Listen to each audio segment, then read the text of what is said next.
format that's pretty easy to follow. It's lightest to fullest body from top to bottom, respectively in each category. Now, the benefit to that is you can tell people.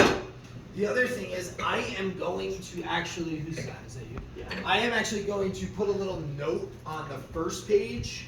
It's going to be like, hey, it's going to answer the question, why are these wines in bold? Because one wine is in bold in each category, and that's just in an effort to try to sell something unique, something hard to get, something super delicious, great value. There's all sorts of different reasons why it might be in bold, but that is essentially my choice, somebody's choice. We are starting with Chablis in your glass. Chablis is made from 100% Chardonnay. This is going to be on the very top of the Chardonnay category. This is classic, mineral-driven, limestone-y Chardonnay.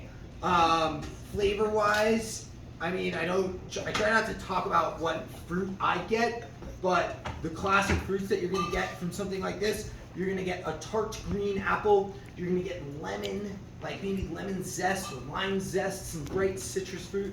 So now a great fun piece of information is all white wine is going to show some level of apple or pear. Now it's just a matter of which one and what the condition is. So with this, you got tart green apple, right? Super bright. Here, pour that next, please. Super bright, mineral driven. This is grown in what's called Kimmeridgian soil. Kimmeridgian soil is white, crumbling limestone. It comes from a time period in the Earth's history called the Kimmeridgian epoch, where the Earth was literally covered in shellfish. So this is great with shellfish, right? Mother and child reunion. Really nice, bright, high acid. Again, this is something that I will make very clear right now. Not a single wine on the full wine list is sweet. Not even off dry. It is very light. It's all going to be dry. So this is a great example of that. High acid, really bright, really easy drinking. Is that the only Chablis on the This is the only Chablis by the glass. Okay. And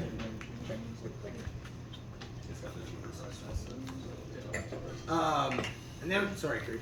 Then we're gonna move into Puy Fume. Can you show me the bottle? Puy Fume is made from Sauvignon Blanc, and it comes from the Loire Valley. So this is northern France. The Loire runs east to west. The most famous Sauvignon Blanc from that area is Sancerre, right across the river, Puy Fume. This one is called Silex. It literally says it on the menu, on the label. Silex is silica-based dirt. So you really get that minerality on this one, but it's different. It's not that white crumbling limestone. It's definitely gray. It's got a strong gray kind of like almost, it's borderline oily stone. It's not quite there like a Riesling would be, but it's just a little bit. Right here. And this one, this is the one.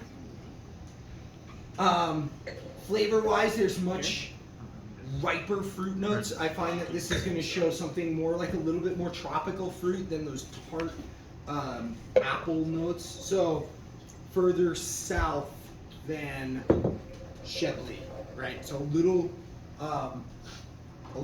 warmer climate. Little funky.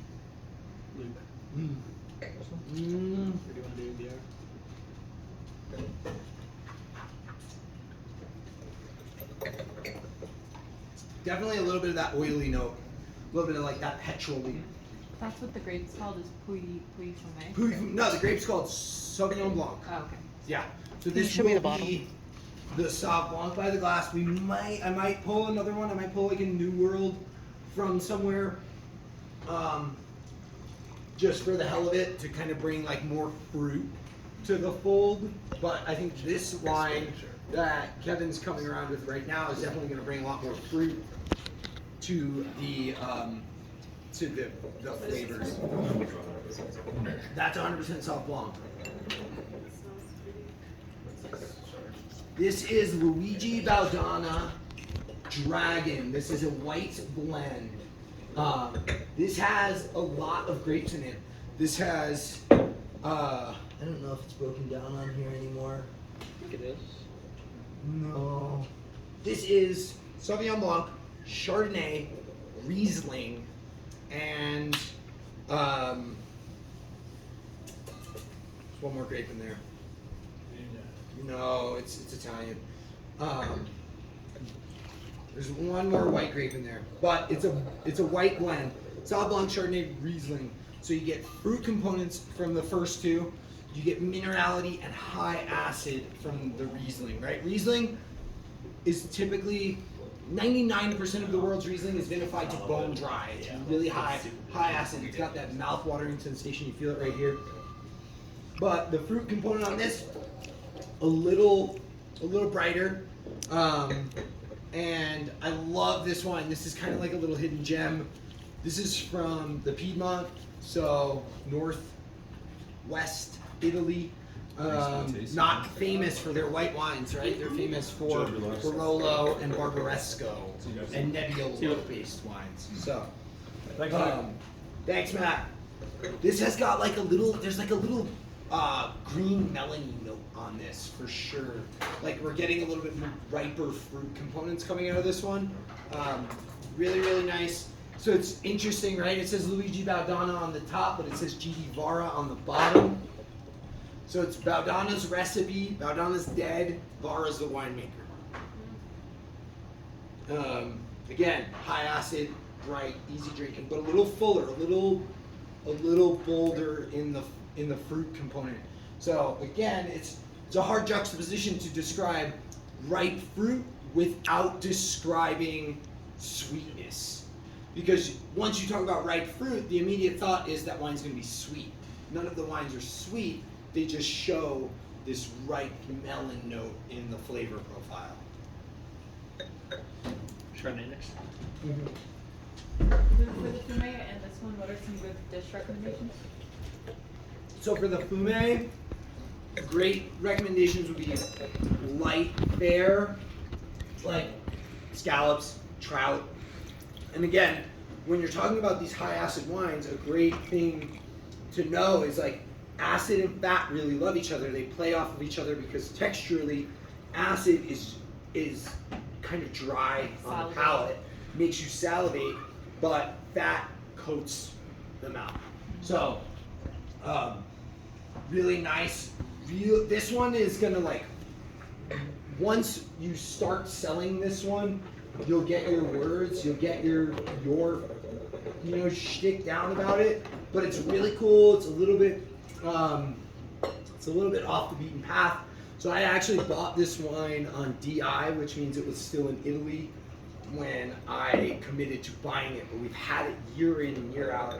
I'll pour this for the class for sure. Next, last full white that we're drinking. I'm not going to taste you guys on sparkling because whatever. But last full white we're drinking is Frog's Leap Shale and Stone Chardonnay from the Napa Valley. So this is interesting. This sees oak barrel treatment. This is the first wine we have that sees that oak treatment. Oak is shown in flavor profiles of baking spices, vanilla, butter, butterscotch, and things like that.